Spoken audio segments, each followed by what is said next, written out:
if they add one of these into the game, I want you guys to understand this. If they get one of these into the game, it's not just going to be one of them. And how do I know that? Because it's happened before. You have to be overdosing on copium to genuinely believe that it's going to stop at one mount. So anyway, let's go ahead and find out about this this mount here. So there it is. The Viridian Phase Hunter. Possible new Warp Stalker mount from Burning Crusade Classic promotion. Uh-oh. With today's Burning Crusade update, we've data mined a new Warp Stalker mount, the Viridian Phase Hunter, with the icon name INV Warp Stalker Mount BC. This mount was data mined from Burning Crusade Classic client, not Shadowlands, leading to speculation. So it got data mined from the TBC client, not the Shadowlands client.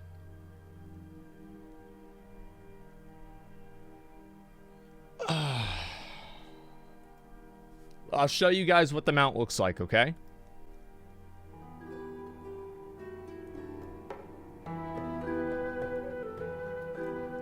Pretty much what you'd expect from a Warp Stalker mount. Oh, it has a special mount special too. I didn't even notice that. It looks really nice. Honestly, this mount does look really, really nice. I don't know about you guys, but I do like the way it looks. Got the mount from Kill Jaden? Yeah, maybe. The tail, dude. That's what's really so impressive about this. Look at that tail. It's huge. That's a big dick tail. Check the video comments? Yeah, sure. I'll look at it in a minute. Oh, that's the mount special, I guess. So it's a little bug. It's almost like the frog mounts. Oh, that's fucking cool. Damn. And it actually moves along really well. This is a well-designed mount. Yeah, it seems like this one's probably going to be from the store. Yeah, I can't see them putting this much effort into something without making money for it. I mean, let's be honest. Okay, so we've pretty much seen, I mean, this is, you know, everybody knows what it is. It's a mount. It is what it is. There's nothing else really too much more about that. Wait, what? Look at that jump, dude. What the fuck? The jump is kind of stupid. I'm gonna be honest. The jump's dumb. So I'll go ahead and I'll pull up the comments about this, and we'll see what the people are saying. It simultaneously looks new and very dated at the same time. Yeah, I think the design on the mount is really good. And that's probably what gets a lot of people too, is the fact that the mount does look really good. For example, if the mount looked like shit, I think less people would care about it. But because the mount does look good, then people are even more mad because it's really, really cool. Like, this is a badass mount. And now people are getting to see this happen, or seeing this happen in TBC Beta. Or TBC Classic, whatever you want to call it. If this turns out to be what people think it's going to be really, really bad. Here's the thing. Everybody that has had any sort of... Anybody who's had any sort of, like, conversation about this or whatever, everybody saw this coming. Really, like, everybody saw this coming. The moment that they did the boost, the moment that they started adding in extra stuff. Here's the truth. The way these companies do it is they ease you into it. They don't initially start off with a raid finder. They start off with a dungeon finder, and they slowly acclimate their player base towards being alienated from what the original game was supposed to be. And you don't start off, like, for example, if you were to tell somebody in vanilla WoW that you were going to have Dungeon Finder, they'd never believe you. If you were going to tell somebody even in Burning Crusade that you'd have Dungeon Finder, they'd probably never believe you. If you were to tell somebody in Wrath of the Lich King during Dungeon Finder that you'd have Raid Finder, they'd probably never believe you. And these different steps and these different diminishments of the accomplishments in the game and the valuable things in the game are built off of each other. These are steps. Like, it's one step, another step, and another step. And I understand that there are a lot of people that have very low IQs that think this is a slippery slope fallacy. The only time that a slippery slope fallacy is legitimate is if you can't correlate the connection between the events causing each other or making each other occur. I don't think that it's unreasonable, and every person that is not a complete moron can easily see how Blizzard wants to ease players into microtransactions by adding some of them that are less intrusive and then slowly kind of expanding the scope of that so players are more accepting of it over time. Like, this is not some kind of WoW fucking logical fallacy. Somebody doesn't know how to think. Literally fucking anybody can imagine this happening. Really, like, anybody can imagine this happening.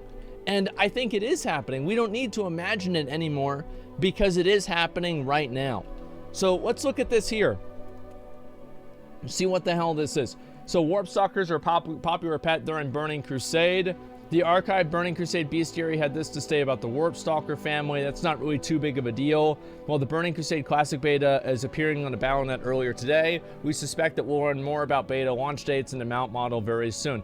And so I saw that there was a classic WoW thread about this, and I'll read what some of the comments are, and we'll look at that and see what the other people are thinking as well. A leak from a few months back from someone claiming to be a disgruntled Blizzard employee specifically mentioned that there would be a Warp Chaser mount. Until this moment, I didn't believe the leak, but this is too specific of a claim to ignore. The interesting bit, the leaker claimed the Warp Stalker mount was obtained through buying a deluxe edition version of TBC. And that's the thing. How are they going to have a deluxe edition of TBC if all you have to do is buy TBC, or sorry, pay a subscription and you automatically get TBC? Like right now, you don't have to buy anything for WoW Classic. You just pay $15 a month and you play the game. So it's grouped with the boost. Oh, so it's almost like a battle pass. So you buy the 6-month pack and you get the boost and you also get the mount. Oh, man. This isn't, yeah, it's not slippery slope, dude. That's just jumping off a cliff. It is, woo-hoo-hoo!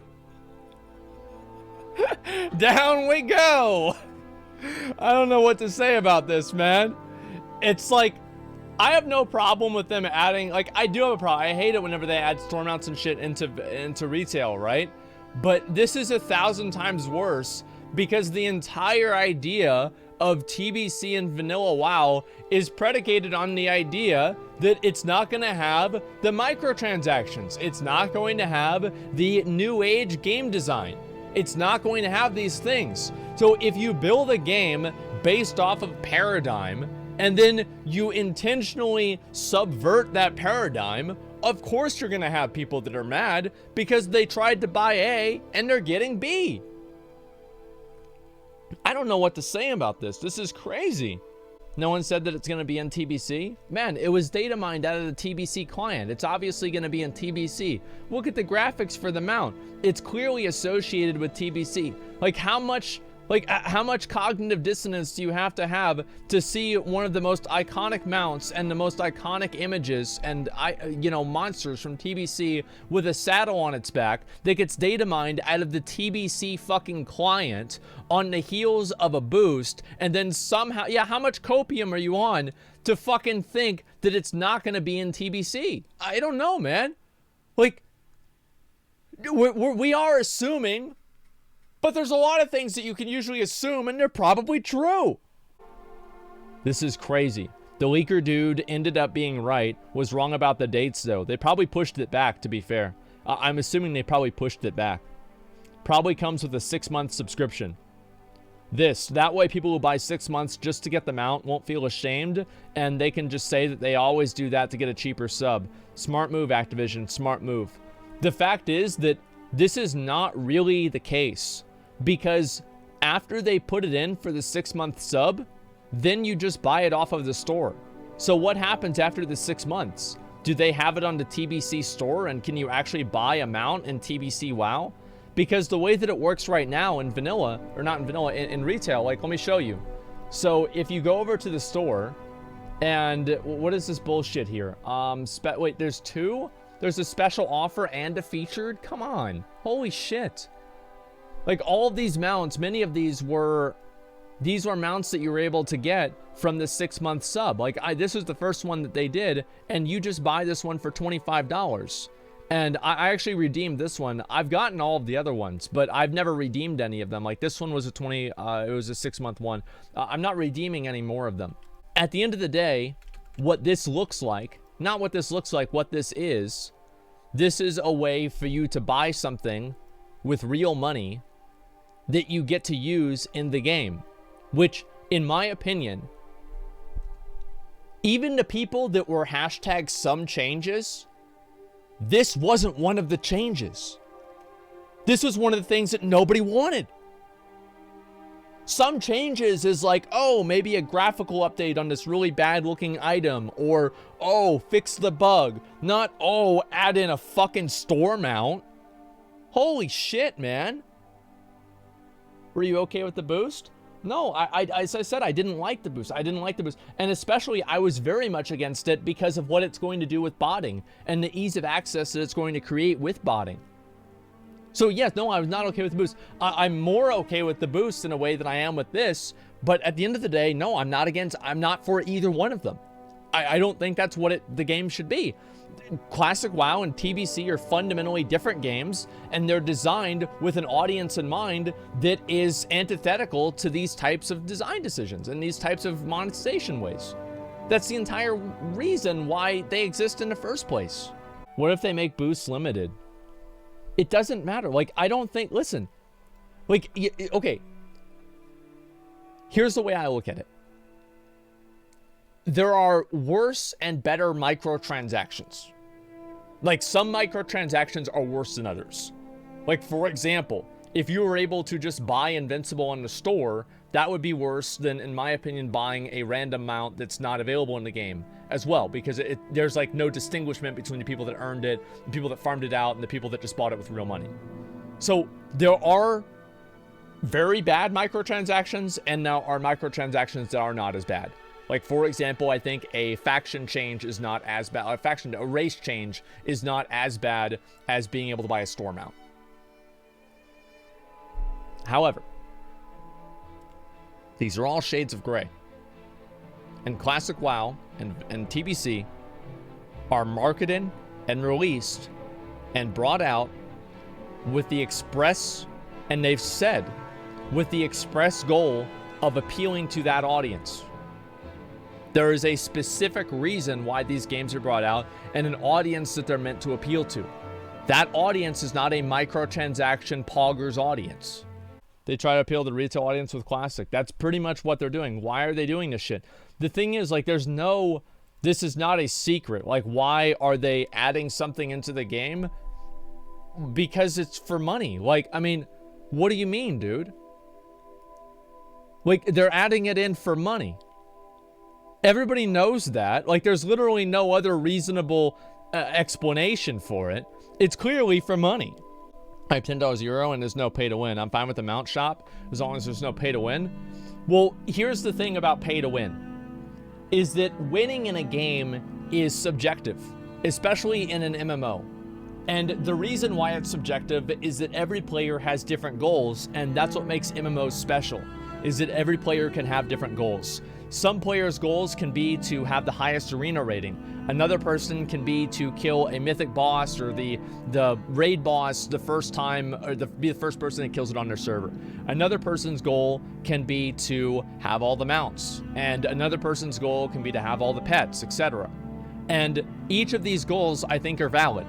And the fact is that having these different goals is what makes MMOs beautiful and make MMOs special. And the fact is, what I see happening is that whenever you take items in the game and you make them buyable for real money, you take those metas and you literally make them pay to win. It might not be pay to win in your meta, but it's 100% pay to win in somebody else's.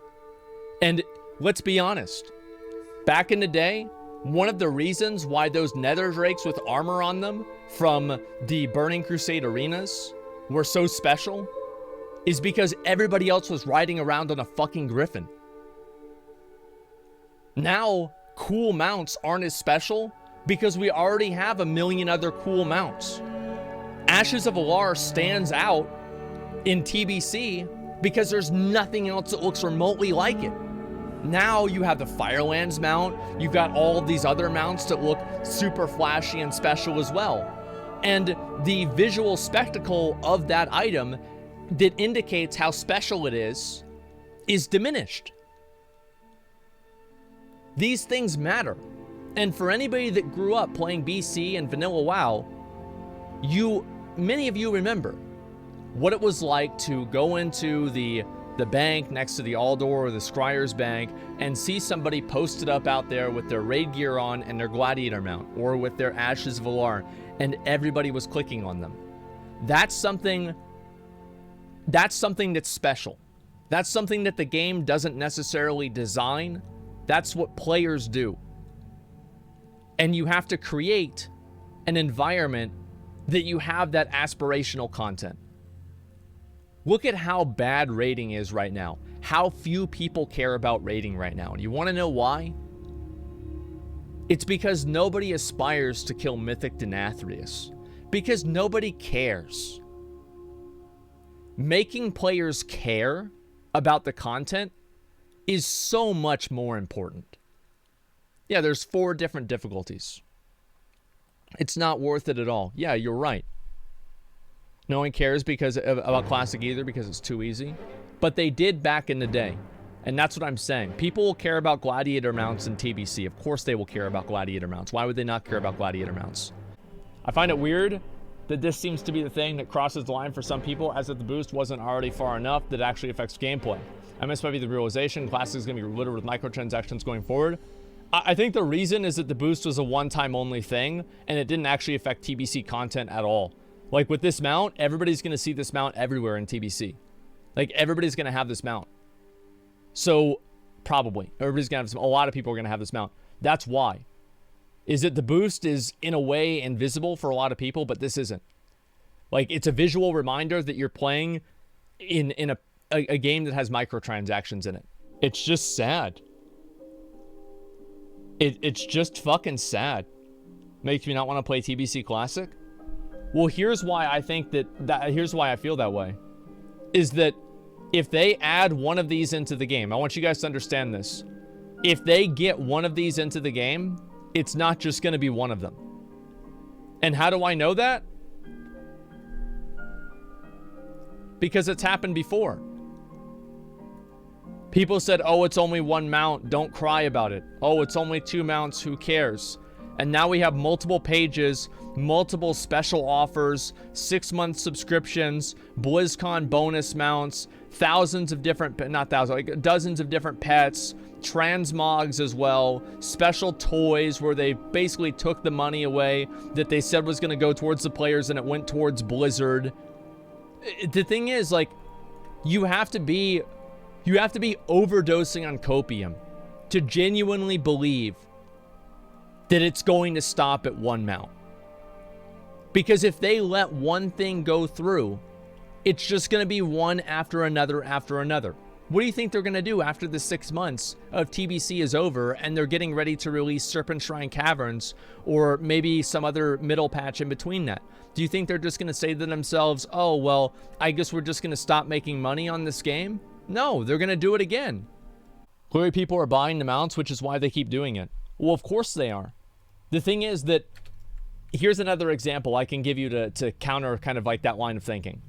If there was a way that you could go and you could open up the store and you had, like, let's say, let me shrink this again. Okay, so let's say you open up the store and under this bundles here, it was like the Castle Nathria Raider bundle, and it was $100, and it gave you a full set of Castle Nathria mythic gear or heroic gear based off of how much money you spent on it. How many people do you think would buy that? There would be tons of people that would buy that. You'd see people all over fucking Ouroboros that are in full Castle Nathria gear. The argument that because people are buying it means that it's good doesn't make sense. It means it's good for Blizzard, makes some money. Yeah, sure, but it's not good for the game. Another example is if you were able to, let's say, buy a mount, buy the Gladiator mount. Let's say you could go over here and instead of Lucky Yun, it said Sinful Gladiator's mount. Or something that looked just like it. Basically, like just another variant of it. That would not be good for the game. People buy these things because they want them. Yeah, of course. But they're not good for the game. You can buy Glad Boost already. Do you guys really equate? Here's the thing. Do you guys really equate buying a Gladiator boost from another player with gold to literally spending real money at the Blizzard store directly from Blizzard that creates a mount? These are two completely different things. One of these things is created through emergent gameplay that exists in the game that you can do if you want to, that involves two players interacting with each other. And the other one is literally pulling out your credit card and buying something on an in-game store. I'm sorry, but there is no fucking comparison between these two things. They are completely different. That is insane. It's just a mount. So what? Are people not allowed to think that mounts are cool and want them to be special? What's wrong with that? Cosmetics in the game are why a lot of people play games. Cosmetics are some of the most expensive things in most games.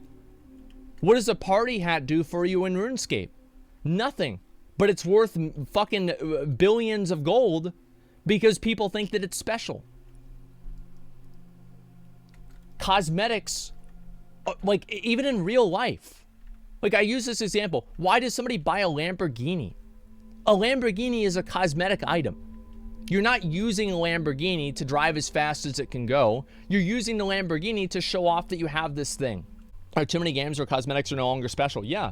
The thing is, whenever you have microtransactions, they devalue the actual cosmetics that exist in the game, and that's what I think is that's what I think is a problem.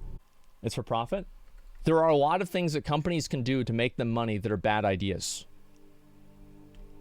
This is literally a 5 IQ idea that anything that the company does to make them money is automatically a good business decision because Papega capitalism. That's not how it works. And if you talk to anybody who owns a company, they would tell you that. And you know who I heard that from first? Mike Morheim. Mike Morheim told Rich one day that you make brand deposits and brand withdrawals. And sometimes you have to spend money to build your brand and make it better. And you don't just automatically try to make as much money as possible. And that's what I'm seeing happening here. They're diminishing the integrity of the game for real money. That's what it is. It's disappointing. You're still playing? Yeah, I know. That's the thing. I can simultaneously play the game and have problems with the way that they do some things with the game. I know that might be a surprise. That might be confusing for some people, but that's the way it is. There are some things about the game that I don't like, but I continue playing the game because I think overall it's a better experience. And the fact is that over the years, less and less people have made that decision. And the reason why I believe they make that decision is not just one thing. The store mounts are not why people quit the game. This is not like just one thing. Oh, you add in the store mounts and that's it and it's over. It's everything coming together. It's the increased diminishment of the accomplishments that you make in the game. The lack of prestige behind visual progression. The lack of exclusivity behind rewards. All of these things that used to make people feel special don't anymore. And it's not just one thing. For everybody, it's different. But if you take a screenshot of what the game is now and you compare it to 10 years ago, you cannot say that the items and the rewards in the game mean the same thing. And I'm sorry. I know there's a lot of people that thank you. Yeah, I know there's a lot of people that, you know, they like the idea of being able to buy the mounts, and they're okay with that. And honestly, for retail WoW, at this point, they're just going to keep doing it. It's dead. Like, it's a dead issue. I'm going to complain about every storm out. We're going to have this speech every, 6 months or so, and I'll get into it. But at the end of the day, Blizzard doesn't care, and they're laughing their way to the bank. It doesn't matter because they have enough people in their community that are okay with it. That's the truth. That's the fucking truth.